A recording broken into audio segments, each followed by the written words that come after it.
இந்த சம்மர் வந்ததுலேருந்தே கிச்சனில் வரதுக்கானாலும் சரிதான், சமைக்கிறதுக்கானாலும், வீடியோ எடுக்கிறது, வீடியோ எடிட் பண்ணுறது எதுக்குமே மனசு வர மாட்டேங்குது.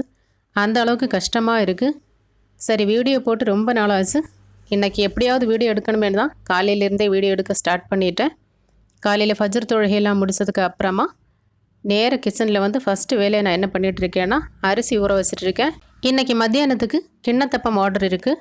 அதுக்கு வேண்டி தான் அரிசி ஊற வச்சிட்ருக்கேன். சம்மர் வந்ததுலேருந்து பவர் கட்டும் அடிக்கடி இருந்துகிட்டே இருக்குது. அதனால் நேரமே அரிசியை ஊற வச்சு இந்த மாவு அரைச்சி எடுத்தால் தான் டைமுக்கு கொடுக்க முடியும். இப்போ இந்த கண்டென்ஸ்டு மில்க் டின்னில் 2 டின் அளவுக்கு பச்சரிசி எடுத்து இந்த பவுலில் எடுத்து வச்சாச்சு. இனி இதை நல்லா சுத்தமாக கழுவி எடுத்து ஊற வைக்கலாம். இந்த அரிசியை ஊற வச்ச கையோடவே அடுத்ததாக கேஸ் ஸ்டவ்வெல்லாம் க்ளீன் பண்ணிவிட்டு டீ போட ஆரம்பிக்கணும். நைட்டு வந்து கேஸ் ஸ்டவ்வை க்ளீன் பண்ணாமல் படுத்துட்டேன். இப்போ காலையில் எழும்பி தான் இந்த கேஸ் ஸ்டவ்வெல்லாம் க்ளீன் பண்ணி எடுத்து வச்சேன்.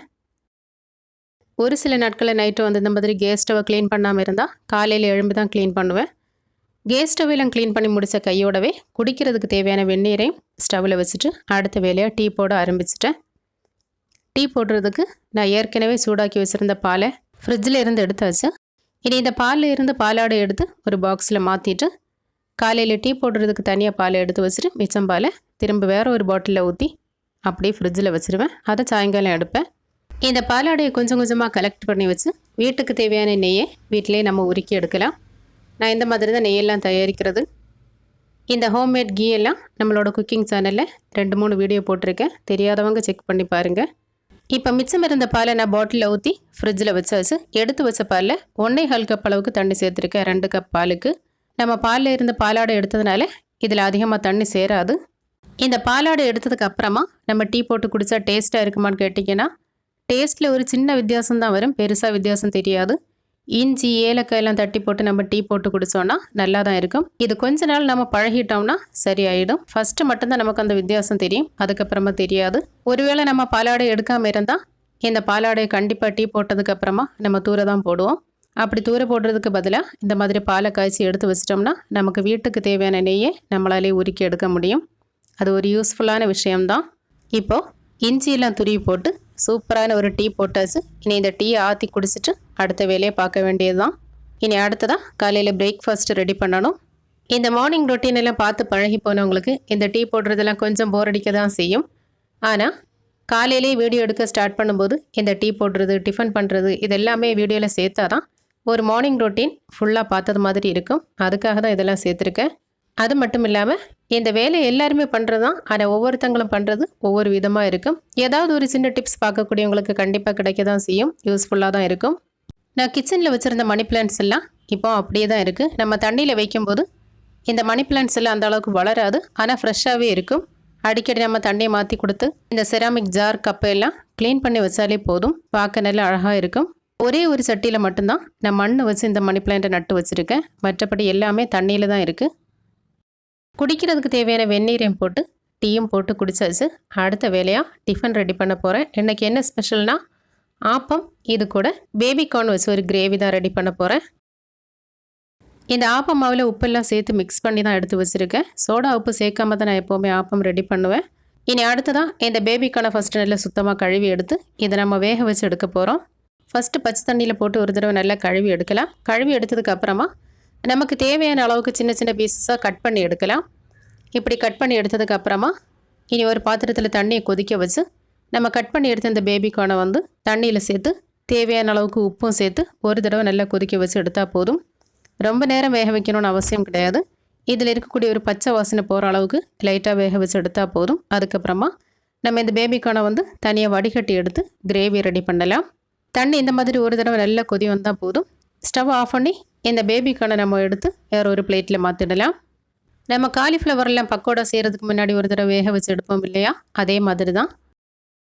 அவ்வளோதான். இப்போ இந்த பேபி கார்னை நம்ம கட் பண்ணி வேக வச்சு எடுத்தாச்சு. அடுத்ததான் இந்த கிரேவி ரெடி பண்ணலாம். இதுக்கு ஒரு கடாயை ஸ்டவ்வில் வச்சு இதில் தேவையான அளவுக்கு தேங்காய் எண்ணெய் சேர்த்து இந்த கிரேவி ரெடி பண்ணும்போது டேஸ்ட்டு நல்லா இருக்கும். இதில் நான் வந்து 2 பெரிய வெங்காயம், ஒரு பச்சை மிளகாய், ஒரு தக்காளி எடுத்து வச்சுருக்கேன். ஃபஸ்ட்டு இந்த பெரிய வெங்காயத்தையும் பச்சை மிளகாயும் போட்டு நல்லா வதக்கி எடுக்கலாம். வெங்காயம் பாதி வதங்கினதுக்கு அப்புறமா இது கூட 1 டீஸ்பூன் அளவுக்கு இஞ்சி பூண்டு பேஸ்ட்டும் சேர்த்து கட் பண்ணின தக்காளியும் சேர்த்து நல்லா வதக்கி விட்டுட்டு இந்த வெங்காயம், இஞ்சி பூண்டு பேஸ்ட், பச்சை மிளகாய், தக்காளி எல்லாம் நல்லா வதங்கினதுக்கு அப்புறமா நம்ம வேக வச்சு எடுத்து வச்சிருந்த அந்த பேபி கார்னையும் சேர்த்து வதக்கி விடலாம். இந்த தாளித்த பொருட்கள் கூட இந்த பேபி கார்னையும் சேர்த்து வதக்கும் போது இதில் இருக்கக்கூடிய பச்சை மணம் எல்லாம் மாறி டேஸ்ட் நல்லா இருக்கும். இனி இது கூட 1/2 டீஸ்பூன் அளவுக்கு கரம் மசாலாவும் 1/2 டீஸ்பூன் அளவுக்கு மஞ்சள் தூளும் சேர்த்து வதக்கி விடலாம். இந்த மாதிரி லைட்டாக வதக்கி விட்டதுக்கு அப்புறமா 1 டீஸ்பூன் அளவுக்கு, அதாவது நம்மளோட காரத்துக்கு தகுந்தது மாதிரி மிளகாய்த்தூள் சேர்த்தா போதும். நான் இப்போ 1 டீஸ்பூன் அளவுக்கு மிளகாய்த்தூள் சேர்த்துருக்கேன். மிளகாய்த்தூளும் சேர்த்து இந்த மாதிரி வதக்கி விட்டுட்டு நான் இந்த கிரேவி ரெடி பண்ணிட்டு இருக்கும்போதே இன்னொரு பர்னரில் ஆப்பமும் சுட்டு எடுத்துகிட்டு இருக்கேன். அப்போ நமக்கு ஈஸியாக வேலை முடிஞ்சிடும். இப்போ மிளகாய்த்தூள் சேர்த்து நல்லா வதக்கி விட்டதுக்கு அப்புறமா அடுத்ததாக 2 டீஸ்பூன் மல்லித்தூளும் 1 டீஸ்பூன் அளவுக்கு பெருஞ்சீரகத்தூளும் சேர்த்து லைட்டாக இந்த மாதிரி வதக்கி விட்டுட்டு தேவையான அளவுக்கு தண்ணி சேர்த்து தேவையான அளவுக்கு உப்பும் சேர்த்து இந்த கிரேவியை நல்லா கொதிக்க விட்டு இந்த தண்ணி வத்தும் வரை வேக வைக்கலாம். அது வரைக்கும் தீயை மீடியம் ஃப்ளேமில் வச்சுட்டு அப்படியே மூடி போட்டு வேக விடலாம். இன்னொரு பக்கம் நம்ம ஆப்பம் சுட்டு எடுத்துட்டோம்னா இந்த கிரேவியும் ஆப்பமும் ஒரே டைமில் நமக்கு ரெடி ஆகும்.